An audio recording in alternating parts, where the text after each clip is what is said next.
Irreverent, entertaining, cool. You're listening to LA Talk Radio.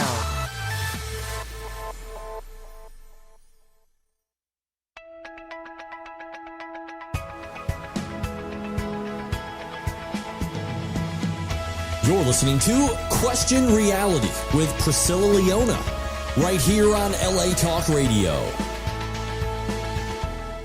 Hello, and welcome to the Question Reality radio show. It's Riker. Can you, you can't get, okay, well, I think Riker's calling in. Okay, let's start this again. All right, Riker is one of our guests, and he's supposed to be, I think maybe he's trying to get buzzed in, most likely. Oh, wow. Yeah. Sorry to start the show like this. We had another guest, and I thinking either might be here or calling in. We're not sure. Anyway, let's get back.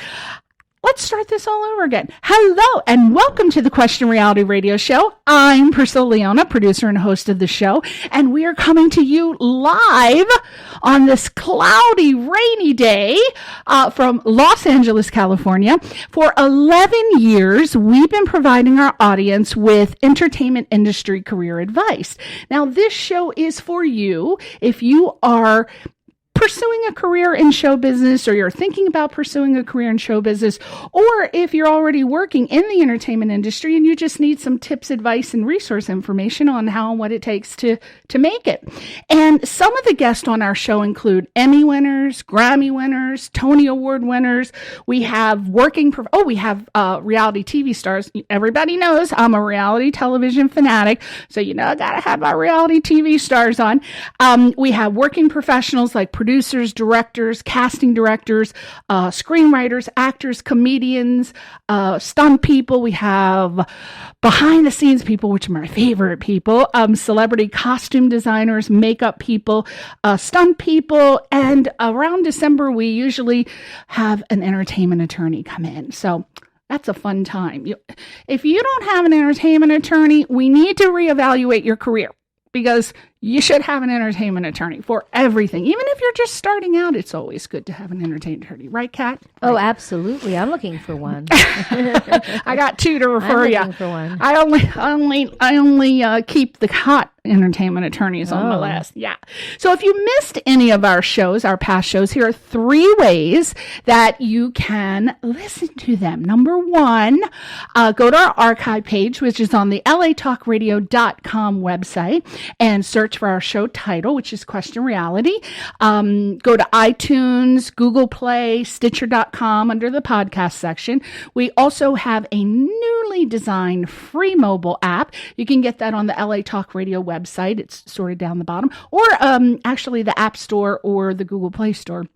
And lastly, may I request and bequeath you to subscribe to our podcast via the Apple Podcast. So you can listen to me 24 hours a day, 365 days a year. You can hear this screechy little voice. Yay! Finally, if you want to be a guest or refer someone to be on my show to promote themselves, their products, and help listeners with sage career advice, we've still got a couple booking spots left for this year. So please go to our official website, which is questionrealityradioshow.com, not latalkradio.com. latalkradio.com is the website where we air the show, and we're actually in the studio right now. questionrealityradio.com is where we have the 2019 guest schedule, and it's also where you go to click for interview consideration. And lastly, we have to talk about the hot, sexy, gorgeous guy that just walked into the room over here. We are going to announce him. I'm going to hold you a little mystery just for a minute. Now, we also have Albert, who is the other half of the Question Reality Radio Show, our co-executive producer. And we have now these two here, we have been so excited to have them on. One, because they are going to talk about the latest film that they've been working on, which is Turnover. And it was written by, is it pronounced Laurie or Lori? I always say Lorraine, but Lorraine. I don't know. Okay, I think we'll it's go with probably that. Laurie, but I just say Lorraine because there's a little fancy. thing on the end of it. Lorraine, right? Whatever that is. So Dee Griffith and Linda Palmer, who was also the director on the film. And we have, get ready for my tacky little applause thing. We have Catherine with an A, Katharine. Totally screwed that up when the social media was posted. Apologize to her profusely. That's I have a free makeup product for you. Catherine Cat Kramer. I love that. It's so tacky, but I love it, and I insist on it. Thank you. Yes, imagine. She is an actress, a singer, a writer, a producer, a journalist, and an influencer. Ooh, I like that. Oh my gosh, to be an influencer. I love it. And as we said, the righteous Riker Lynch.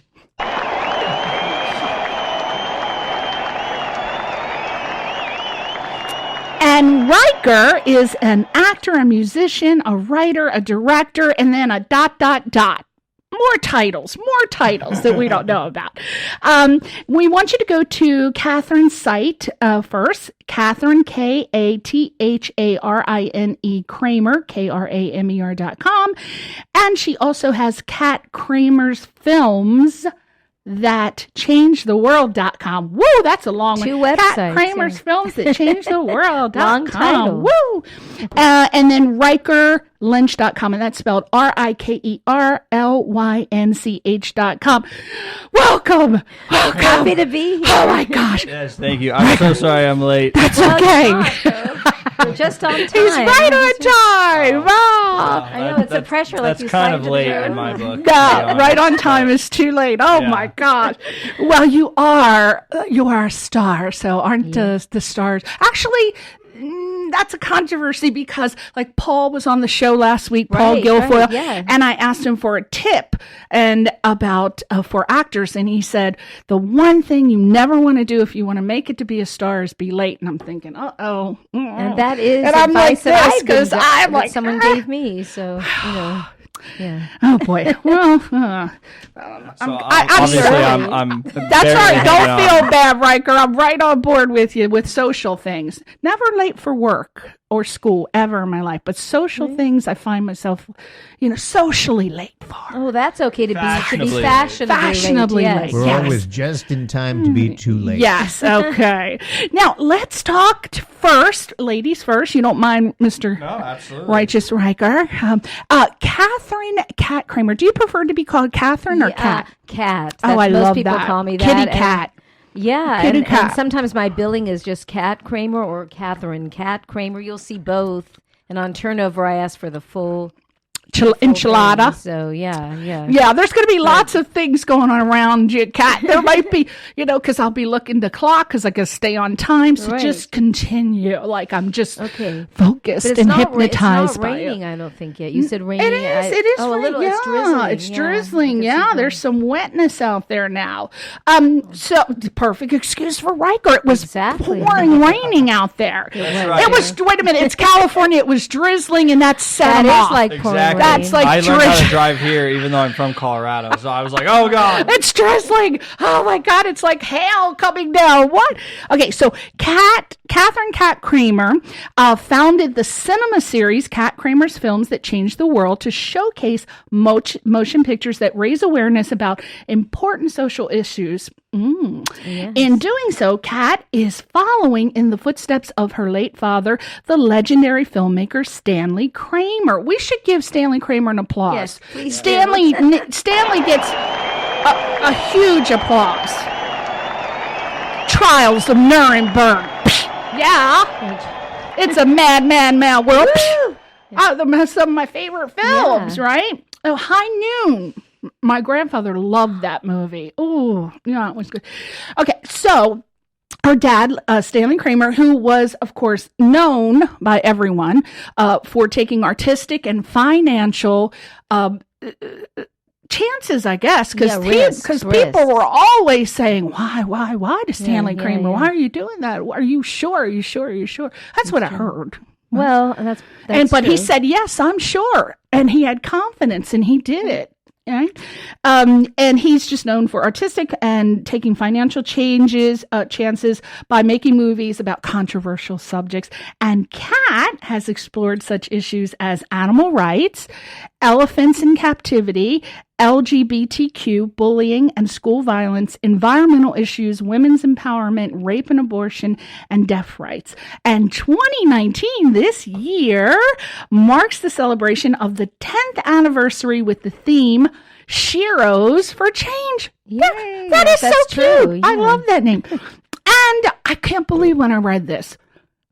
Miss Kat is a former Miss Golden Globe. And now it's called Miss Golden Globe Ambassador. So I think that I have to take credit a little, started that because of my screening series and, having ambassadors and being socially conscious. Now they added the word ambassador at the end. Ooh. But there have been Mr. Golden Globes. That's what most people don't know. There are very few.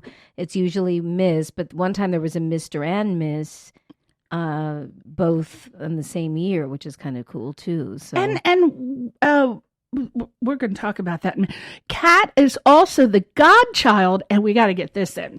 One of my favorite actresses of all time. Okay, Kat is the godchild and namesake of screen icon Katharine Hepburn. Oh, you bet. Yeah, you better be Katharine nice gets to an my applause. godchild. Yes. Oh my gosh, you sound just like her.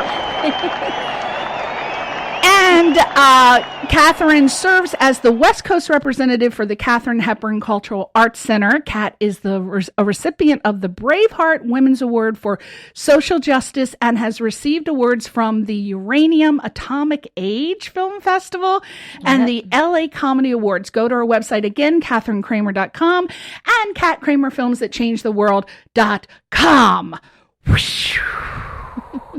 Now, we are going to come to Riker in a couple minutes, but let's start with Kat. Let's talk about this cinema series, Kat Kramer's Films That Changed the World, which showcases all of these wonderful things about social issues. Now, first of all, tell us about that particular reason why. I would imagine your dad was a huge motivating factor for, yeah. I mean, you had to, but.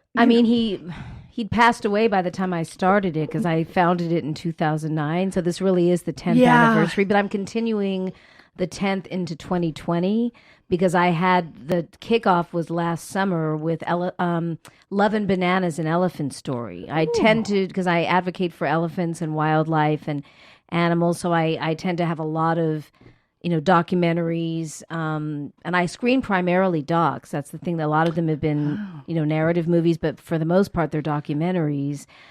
But I will continue the Sheroes for Change, which is the theme for the 10th, into 2020 with a lot of new documentaries about women, women's issues, made by women, featuring women, so that really is there's a lot to do within that title, Sheroes for Change. Is it a film production company you have, and then those are the type of films that you produce? Or what it is it's like a film festival, but it's a screening series. So no, I present other filmmakers' films. Like for instance, I had The Cove for my second installment, and I campaigned behind it, and the DVD release Oscar, and so I went to the Academy Awards with the filmmakers, and then later, about a week later, we actually closed the Hump restaurant down. We were actively pursuing that because they were illegally serving whale meat. Oh. So what we did was, I didn't, but after we had the Q&A for my presentation, the filmmakers went to the Hump in Santa Monica and they performed a sting operation, which means they filmed them ordering the whale meat. But then when they proved that was going on, we all protested. And that was before all the marches and stuff you see now. But we all protested in front of the Hump and shut the restaurant down. And we were on CNN. And so it's a very activist, call to action driven cinema series. I've always had films that reflect an issue that I want to focus on in the moment. And sometimes you have 4 or 5 or more movies on the same issue. So I select the film that I think best represents that issue, and usually they're activist-driven. Like, for instance, Lily Tomlin is the main ambassador for Kat Kramer's Films That Change the World because she's narrated one of the films, she's hosted quite a few of them, and I have more coming up that she's involved with. I've always had tremendous celebrity and activist support, and so that's how I select them. But usually I have to say, I feel my dad's orchestrating it from above because they kind of select themselves in a sense. Everything comes together. And I used to do like 2 a year, but now I narrowed it down to just one installment a year because it just, I have so many other things I'm doing that each one is an event in itself. For the rest of the 10th, though, I'm going to have like a mini film festival and probably have, screen 4 of them over a weekend. And then I have an award I give out. I've only given it out once before, called the Hunt for Humanity Award, which was named for Marcia Hunt, who just turned 103. Hope I got that right. It may be 102. I think it's 102, but 103 sounds good. She is like the first activist in the entertainment industry who used her celebrity to fight for issues she believed in and was involved with UNICEF and Feed the Hungry. And she used to be the mayor of Sherman Oaks. She was blacklisted. She was one of the Hollywood 10, but doesn't factor into the award or anything about recognizing what she's done as an activist. She's basically had a great career, but she dedicated her life to activism. So I have the Hunt for Humanity Award. She was the first recipient, and I really want her to be there, even that she's not getting any younger, but she's such an amazing person who remembers everything, even though she's, how many people That's even live to amazing. be, and just, I know she just had a birthday earlier in the month, but I will give another worthy recipient the next Hunt for Humanity Award, and then I've created the Shiro Award for Shiros for Change, and all the awards will go to one of the activists who has been very involved with the screening series thus far, or is involved with one of the films, who's dedicating their life in the same way that Marcia is, or is a Shiro making change. And all of that information can be found on that particular website. Yes, all the announcements will be on Kat Kramer's Films at ChangeTheWorld.com and KatherineKramer.com. I actually will eventually combine them into one website, but for now they're two separate ones. And the screening series website tends to just focus on that, where my website has a lot of content on it, but for now you can find the updates will be on both. Now, let's talk about, we were briefly starting to talk about the Miss Golden Globe. So for people who don't know what that is, can you tell us a little bit about what that award is for? Well, I'm very proud to have done it. It's a title that it's just something I'm proud of. But it was established when the Hollywood Foreign Press was established back in the 40s. I think they came to this like in the last 20 plus years. But you have to be the son or the daughter of someone in the entertainment industry, and you are basically the one that hands out the Golden Globes when the winners are announced. And my mom's a former winners, and my dad actually had tons of Golden Globe nominations. And, a lot of people don't know this, but he was one of the early supporters who was instrumental in helping start the Hollywood Foreign Press. They had a lot of filmmakers and actors and actresses that were, kind of involved with forming the whole idea. So he was one of the first people to step up to the plate and make it possible for there to even be a Golden Globe. So in a way, he was like a founding member. But my mom won, and then I'm a Miss Golden Globe, so we're sort of like a Golden Globe family in that sense. Oh, the Golden Globers. But you really have to be on your toes. It's not an easy job because if you're late, what do you do? Like what are some of the responsibilities? The whole time, and then they tell you when to bring the award out to whoever's winning. But a couple times the stage manager didn't cue me, so I just kind of had to feel my way through. And you just walk right out. If you screw up, it ruins the whole show. When it's timed and it's on network television, and So my feet were so sore I didn't sit down that whole time in heels. Just, but it's it was a thrill I'll never forget, and I'm very loyal.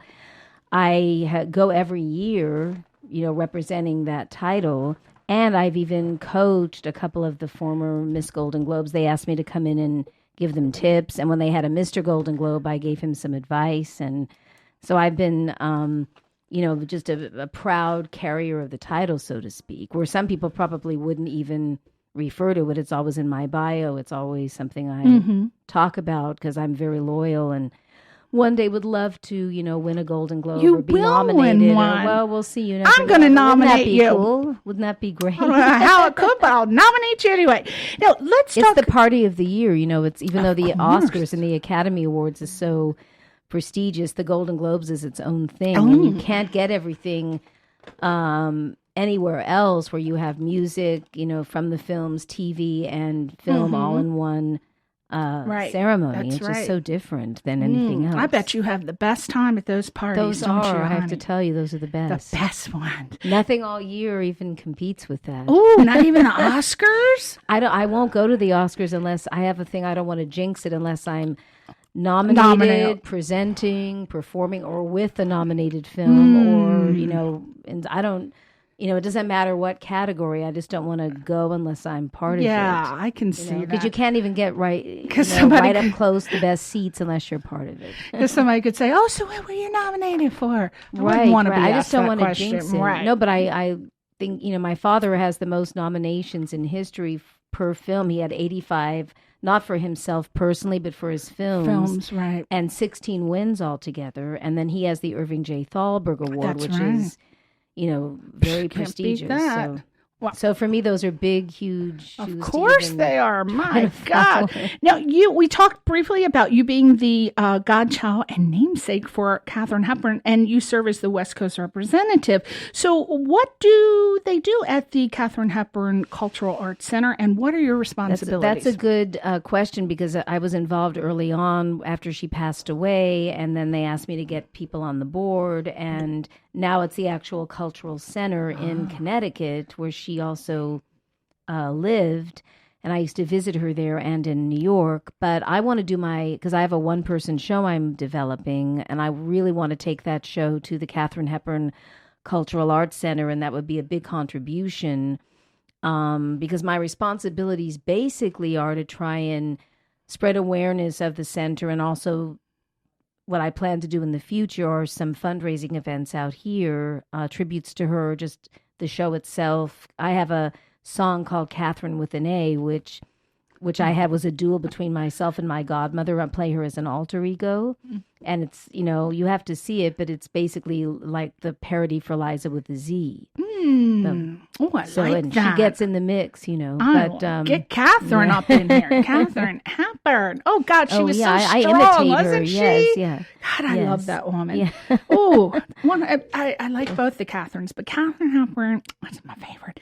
Okay, so she always said, spell it with an A. See, you could be doing voiceovers for Katharine. I do imitate her in my solo show, and I have in that song Catherine with an A, I do the song with her as a duel, trying to outdo each other. So I would love to bring that to the Katharine Hepburn Cultural Arts Center, and then I want to do something to her out here with the Hollywood Museum. I have some ideas I'm working on. So that would be a big You have to do it. Yes, I'm there. Now, let's get to some excitement. Let's talk about a recent film that you starred in called Turnover. Actually, both of these lovelies were in Turnover. It's a big ensemble movie. Yeah. So again, it was written by Lorraine D. Griffith and Linda Palmer, who also directed. So let's just do a brief synopsis of the film. So cafe owner Peter, who plays your ex-husband, he leaves his disgruntled manager Henry, Riker Lynch. Spoilers. He leaves him to take care of the business. This is actually what they gave me to read about the film. That is the synopsis. It's right there on IMDb. So Peter leaves his disgruntled manager Henry to take care of the business, and Henry decides to hire a crew of misfits. So Peter returns from I think it was a business trip, and he learns the value of camaraderie with the new team. And would you agree that that's Well, that's pretty just much that's not to give away anything. We don't want to give anything away, but you play the character of Fran. So why don't you tell me? So as I said, last week we had Peter on. You mean and Paul who plays Peter, but Guilfoyle who the plays names are almost Peter. the same, so I just called him Peter all the time. Peter on the show. And God, he's such a versatile actor. One of my He favorites. is. Everybody, all the actors I tell that he's in the movie, they all, oh, wow. I mean, everybody knows who he is that's an actor. Oh, we had so much fun with him. He is such a fun person. Like, I happened to tell him my husband, Albert, is a software developer by day and a jazz musician at night. All throughout the whole show, he's like, well, by day, I'm Eddie, all throughout the show. And he really just had such great funny moments with that, like 10 times. So he's got a great sense of humor, which you don't always see him, or I may have missed it, but I don't always see him in comedy roles. This is a dramedy, I guess you would say. It's more of a comedy than but he does have funny moments in the movie. And I love the chemistry between two of you. Anyway, so you play Fran, his ex-wife. So tell us about your character, Fran's journey and realization about yourself. And with the characters, because you were not liking Henry's hires. Well, I think that Henry and I are looked upon as the villains. The villains, in the story, yes, even though that you we're not, are. but we're not like cookie cutter characters. Like nobody, we're real people. But yeah, when I first accepted the role, I thought I have to bring some humanity to her because she could read as very narcissistic and brutal, and still the woman you love to hate. But my take on Fran is that she really cares about her son Sean. That's the most important thing to her, and she is disappointed that Peter isn't being the father he needs to be, and he's not seeing after the business and his health. And so Fran I'm very frustrated, and I get a younger lover that I'm going to marry who becomes my fiance, Brad, but I do realize by the end of the movie that was a mistake, and that he wasn't so bad after all, and then he's moved on. So it's kind of set up for a sequel in that sense. I don't know if everyone does this, but I latch on to every character, and then I like to look at their journey throughout the project and see. I wonder if it because most time people they may or may not know this, but films are often shot out of sequence. So a lot of times you may see characters in the beginning and you go, wow, they have such a connection, a chemistry. And then by the end, they don't have a chemistry. You're like, why would that? But it's because they're shot out of sequence. But I felt that you and Peter, the character, had chemistry all throughout. Like there was love, and then there was hate, and then there was animosity, I think, more. Yeah, definitely. And I think that there were so many moments the two of you shared, and it was continuous. So I don't know if you were shooting out a sequence. I imagine you were. Not many are shot straight, but we shot a lot of it in Long Beach, all the restaurant stuff, and then we moved to Remit Studios later, and there was like a break in between. So it was, a lot of it was shot kind of in sequence, but it was all over the place. But Linda had it set the way she wanted, because we had to use the restaurant, and there was very little space. Yeah.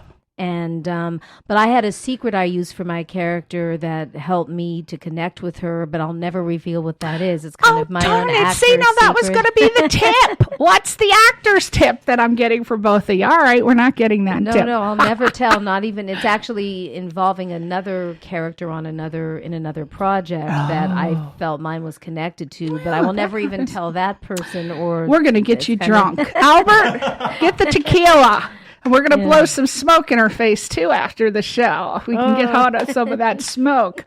You know what smoke? The cannabis smoke. Kat's going to reveal all. All right. Now, I felt that the writers, and Linda Palmer, that because both of them, I believe, wrote this. Yeah, it was mostly Linda's idea, and then I think she brought Lorraine in. Okay. Because I know Linda, somebody asked her, how did you come up with the idea? And she said recently that a friend of hers was working at a Barnes & Noble, and they brought a new manager in, and he was treating everyone abusing everybody, and they weren't happy. So she said, there's a movie in this. Somewhere there's a movie in this. Well, and that's where the idea came from. What I loved about the movie is because I write notes for myself. So I'm going to just read it because when I was thinking it and I was writing it, it just kind of went together. So I felt that they were going for the theme of like a universal need for inclusive and diverse absolutely. community, because in all aspects, in work and then friendships and with people who have various types of disabilities. Because I think in Turnover, you've got the two, I believe it was two with Down syndrome. Yes, it is, yeah. And then you had characters who were deaf. Yep. I actually have to say that I brought in the deaf element to it because I work with the deaf talent. And I've even had like open caption screenings, and I'm actually writing with two other writers who one is deaf and one is differently abled, a project that will include deaf characters. So Linda knew that, and so Julie was already written as a hearing character, and Linda said, what do you think about if we changed her to a deaf character? And I said, great, but you have to cast a deaf actress in the part, because they were just going to use the same actress that was already doing the role. And I said, no, you have to be authentic. So I was able to help cast Raquel McPeak and see the auditions. And then a lot of the deaf talent that they used in the film that we had in the big scenes, I had already worked with them on other projects. So I think it's unique to have both the Down syndrome representation and deaf and many different. And then you threw my fat ass rolling in there with my power chair, with my crazy hair and that dog. Well, you're lucky. You Definitely the best character. Yeah, you're the best, and everybody wanted to play your part. Get No, out they of did. here. So you got to do it. I That's didn't so even great. know until the last minute. As I said, I thought June Squibb was supposed Well, to do she that was role, talked but about at one point. I'm like, Yeah, yeah. God, well, I'm not an actress, but let me just see what I could do. But that was so much fun, though. I really liked that. I'm not an actress, but I did what I could do. Yeah, I just did did great. it. Thank you, Did Mr. great. Righteous Riker, hot and sexy. Now you know what I'm getting when a sexy man gives me a compliment. Albert, you're going somewhere else tonight, Riker. Going to come for the evening for about an hour. No. So anyway, what I felt was, what is that? What is that? Oh, don't you do that. I'm on a roll here. That's usually when the person's time is up. But we're going to, because we got to get a little Riker in here. All right. So what I loved about that is that it was, again, all inclusive of the disability, which I think writers need to write more parts for. And I think it was very memorable. It was such a heartwarming project, I felt. Yeah. And I think that what I loved mostly was that she incorporated they're doing this now more at the Writers Guild, and I love it. They have what's called an inclusion impact disability representation on screen and behind the scenes. Well, So- they definitely do. In fact, studios are getting incorporated that. involved Yeah. too. Like, there's this movie called The Peanut Butter Falcon, and I went to the opening of Real Abilities Film Festival, and that, basically co-stars a Down syndrome actor in his debut opposite Shia LaBeouf and Dakota Johnson. And that festival we had the whole thing that they presented was open caption, and it's not even, there's no deaf characters in the film. It's just that there was deaf in the audience, and they wanted to bring that element. So the studios and the Writers Guild and the guilds are actually stepping up to the plate now and, pushing the envelope on having inclusion in every single project. Well, you got to have more of There those has to films be in your more, I agree. Sheroes. Oh, yeah, well, there's going to be. Sheroes. Yeah, Shero. Yeah. Okay, so I want to ask you lastly, and then we're going to wrap it up and go to Riker, but why, obviously, if you were trying to get an audience to see Turnover, I don't feel maybe a horror audience, someone who's like a horror movie obsessed would be right for this, but who do you feel would be a perfect audience member? Like, why would you want to go see Turnover? Well, I think it's for everyone. There's something for everyone, but I think basically, not to be too cliche, but it's a family film. Yeah. So it brings a sense of community. There's also the character of Miguel that Carlos Carrasco plays. Isn't he great? Oh. And so, the Homeboy Industries and the Homies, we have them there. I invited them to, because I support the Homeboy Industries, and they wanted to see the film, and so I was able to get some of them to come and represent Homeboys at his festival, Panifest, just last Friday. So you have that element. You also have there's something for everybody, really, and also the foodie. The fact it's the about food, the food industry, restaurants. It covers so much in this film. So that would be it. Just push the family element. Turnover has everything. Yeah, it does. Yeah, there's something for everyone. Except sex, drugs, and rock and roll. But we don't want that no in violence, this film. No it's a family effects, film. Right. All right. So again, we want to thank you for being on the show. And next Friday is very exciting for Turnover. Why is that? Well, it's the official premiere before it opens in one theater right now. It's going to play 4 times a day. So there's everybody who says, how can I see it? There's no excuses. You can go and buy tickets. Which theater is it? The Regency Theater on Van Nuys, which is called it's at the Plant. It's the Plant Shopping Complex. So I guess it's a really famous theater in the Valley. But yeah, Friday is the premiere, and then it's going to be playing, morning, noon, and night. Wow. For awards consideration and also to have a theatrical run. We have already won 15 awards and counting. I mean, yes, and there's more coming. We need an applause for that. Turnover, 15 awards. Yes.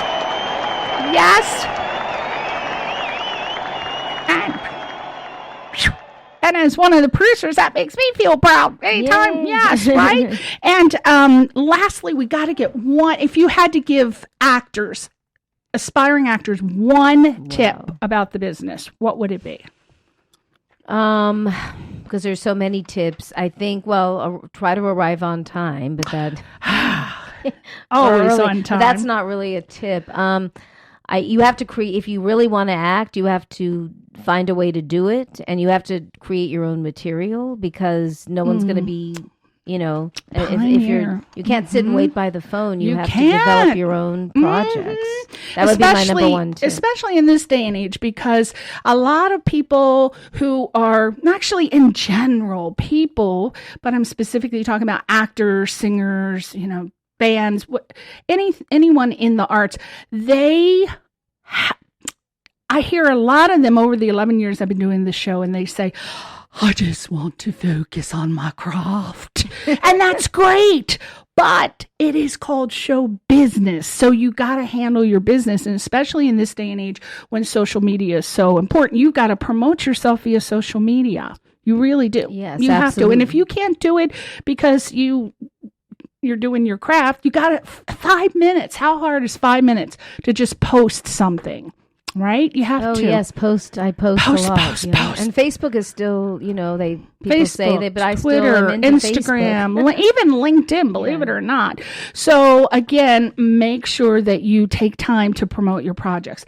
And then also, if you're in distribution, you want to hire there's so many things to think about. As a producer, you want to hire someone that obviously is right for the part, but on the business end, you got to think, does that person have a social media following? I'm sorry, that's the way it is. I have many friends who work in distribution, and they're like, Priscilla, you know what? If there are 4 films and we're considering them, we have someone that does research and finds out who has more social media following, because those are the people who are going to promote the film for them. They're the people who are going to bring the people in. So think about that, social media. Thank you, Miss Kat Kramer. Thank you. Thank you. We are moving on to hot, sexy, gorgeous, insert all the sexy words for Riker. Yes. Thank you. Now, Riker, let's talk about Riker Lynch. Riker is an actor, musician, writer, director, blah, blah, blah. He is most notably known as one of the members of the band R5, in which he toured internationally from 2009 to 2017. He was, which I'm very excited about. People know I love me some Flash and Glee. He was a cast member of the popular television show Glee for season 2, 3, and 4, as well as on the Glee Live tour. Other credits and achievements include host for the World Choreography Awards in 2015 and 16. And I did not picture this on his resume. Second place on season 20 of Dancing with the Stars. We got to find out how that happened, people. And he starred in the high school comedy Colossal Youth, Terrorize. Oh, I like that. Terrorize, but it's Terrorize. Eyes. Don't Write Me Off, Tender Loving, Purge of Kingdoms, Turnover, of course.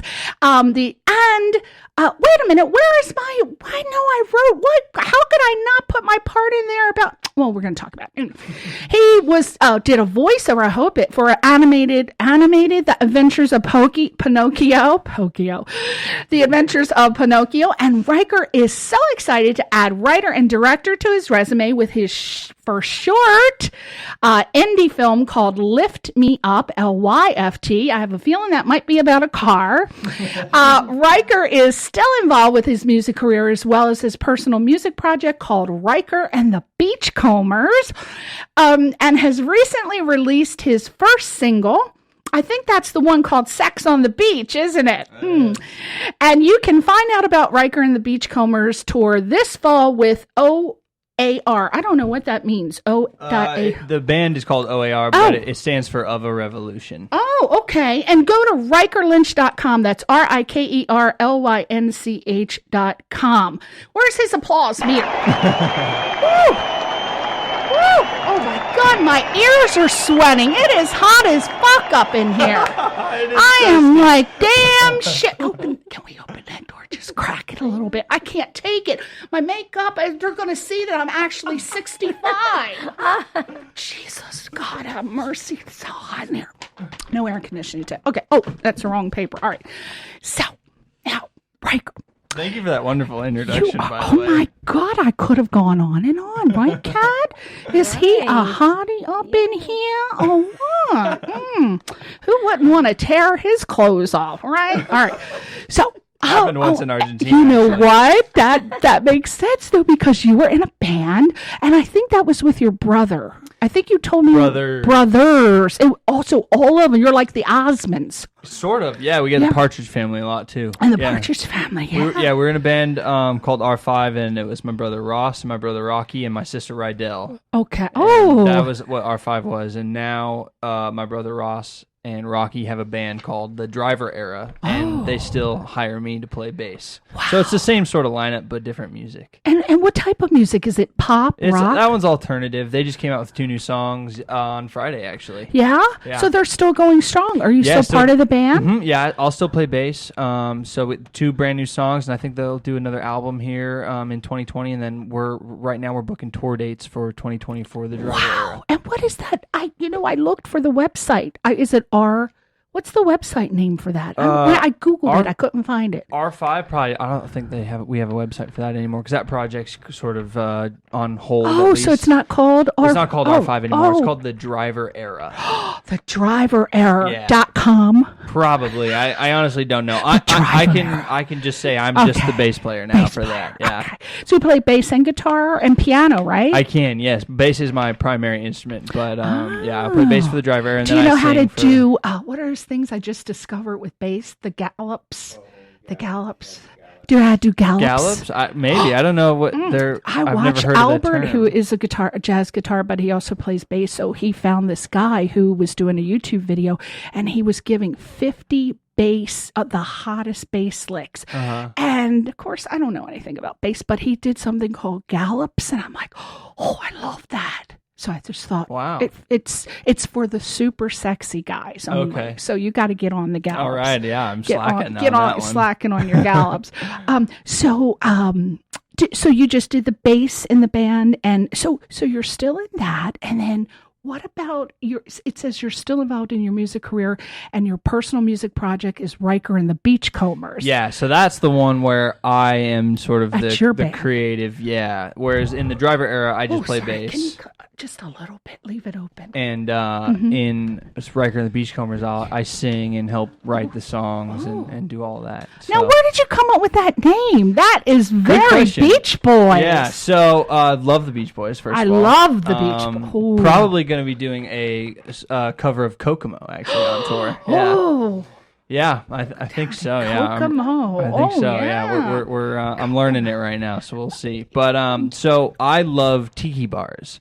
Oh yeah, I love rum drinks. I just think they're so fun and so fantastic. Yes. And Don the Beachcomber is the original founding father of the tiki bar. The whole idea was his idea. Oh. So I thought, Riker and the Beachcombers sounds like a cool, fun thing. And I wanted something in the name to have something to do with tropical beaches or paradise vibes, something in that realm. Because I wanted to bring sort of that trop rock influence and that trop rock vibe to a more current pop. I have never heard of trop rock, and I like it. Don't you, Jimmy Kat? Buffett's the creator of that one.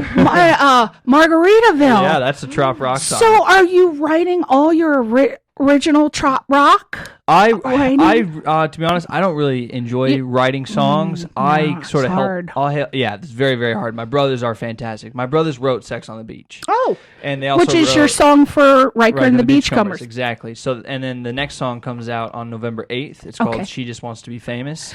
They also wrote that. So my brothers and then really, really good friends of mine are in a band called New Beat Fund, and they wrote a song for me as well. And so I help with the lyrics really because I like writing scripts. I enjoy that sort of like words, but it's the melodies and the music that I don't for some reason enjoy. I love playing. Yeah. I love playing music and I love performing music probably more than anything. And sing. You do sing. Yeah, and I sing in it. And for some reason, it's just the song crafting world. It's just very hard. I think it's because I did it a lot in the very beginning of our 5 days, and I think I just kind of got burnt out on it. And so Sex on the Beach, is that out on iTunes now? It is. It's out everywhere. We have a music video. Stop it! On YouTube? That's actually starring my, at the time we shot it, she was my fiance, but she's my wife now. See, now I feel guilty asking how many articles of clothing he has on in the video. I don't know if I can promote it now.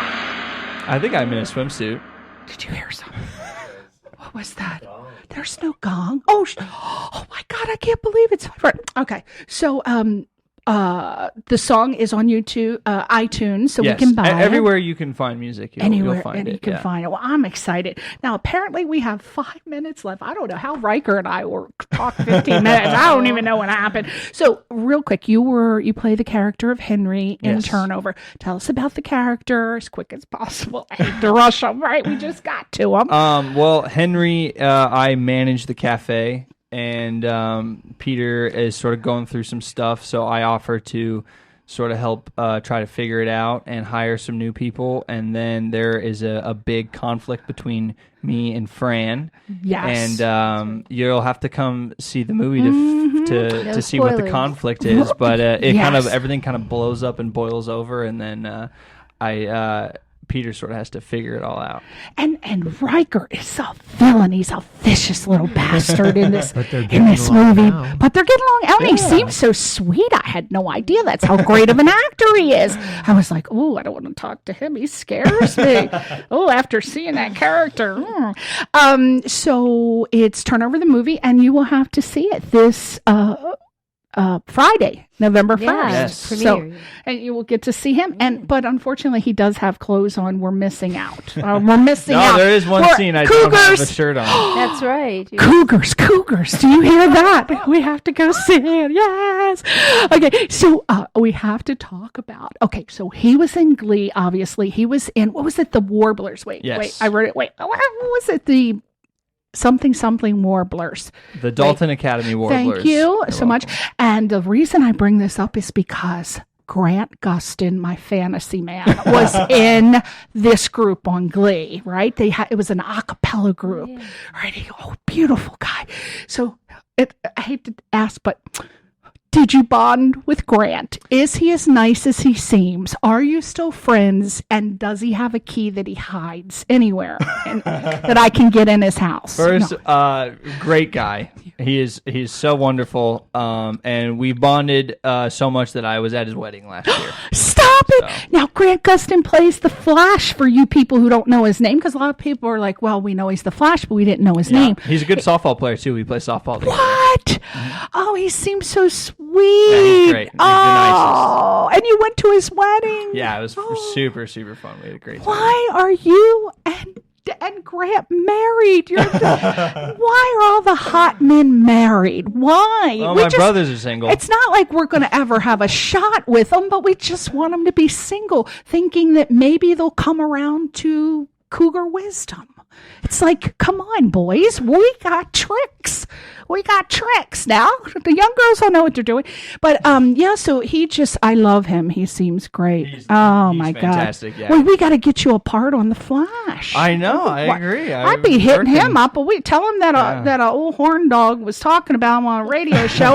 We got to have lunch because this girl, and then you can just ask if you can get a part on there. Now, Perfect. How? Second place on season 20 of Dancing with the Stars. How did it happen? Bruce Willis's daughter, Rumor Willis, beat me. She was really, really good. Whoa! So. No, I don't watch Dancing with the Stars. I'm more of So You Think It Can Dance. I've really? never actually ever watched one episode. We all watch it. Never watched. I know my mother watches, but Rumor, I'm sorry, was a former Miss Golden Globe. I love her. I watch her on Catfish. She co-hosts with the Catfish guy, so I love her. But so you were what styles do you do? Let's see. On the show, I did jive, salsa, paso doble. That was probably the most popular one. I was it was Disney week, and I was Jack Sparrow. So I did a paso doble, and I was full makeup and wig and Jack Sparrow, and I didn't break character through rehearsals, so it was really fun. I actually met Johnny Depp in 1988 at the Tremont Plaza Hotel. There were kisses on my cheek and my hand. I didn't get any breast kiss. My areolas were left unkissed, unfortunately, but at least I can say. All right, so Adventures of Pinocchio. Is this your first animated film? Yes. This is the first animated. It was really cool. I play hockey with one of the writers, Mark DiCarlo. He's also one of the characters in the film, and I play one of Pinocchio's friends. I think I got the part because I play the part of a musician. So I think they were like, "Oh, you're a musician. Casting. You'll play this part perfectly." So yeah, I get. Is this for Disney or? No, it's sort of like a new take on the classic story that we all love. More, I would say, it's more in the realm of the comedy is more like Shrek. Okay. So it's a little bit leaning toward adult humor, but it's really, I think it's going to be really good. Comes out next Christmas. Next Christmas. Oh. And the last thing I wanted to talk, Lift Me Up. You're now writer and director. Congratulations. Thank you Is it so about much. a car? Because it's LYFT. Yeah, it's about a lift ride home after a party. Tell me about it. So basically, I wanted to write a film. I wanted to direct for a while, and I got to a point where I was like not really working as much as I would like. And my cousin is becoming a really, really great cinematographer. And both of us were kind of like, well, no one's hiring us. Well, let's just do our own thing. And so I wrote it, and we shot it last year, and we released it on YouTube. So you can actually watch. It's like a 10, 12-minute short film. We just put it on YouTube just for fun. So, it's called Lift Me Up. Lift Me Up, yeah. Writer and directed by the Riker. Yeah, that's right. And we're looking about doing another one here in February. There's a hockey film that I'm one of the producers on. So if that takes off, then I'll do that one. And if not, then I've got another. It'll be my first full length that I'll have written and directed in February. Hot damn, you are on your way. See, Thank he's you. going to be getting a Golden Globe or an Emmy or yeah. a Tony or something. Maybe. So will you come back on the show and promote your project? Absolutely, Your film? yes. Let's promote it. Yeah, Wear less clothing, but I'll send you instructions. I'll bring a tank top. You just have me on in the summer. Yes, I'm playing a show actually on November, opening up for BB Mac. It's an acoustic show. Oh, can we find Next that on week. your website? Yeah, it's on the All right. website. RikerLynch.com.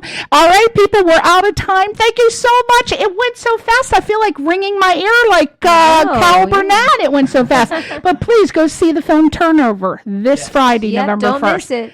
Bye. Bye.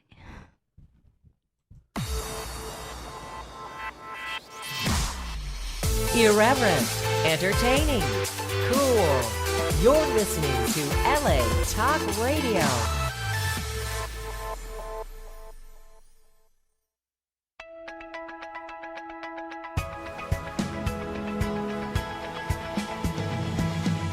You're listening to Question Reality with Priscilla Leona, right here on LA Talk Radio.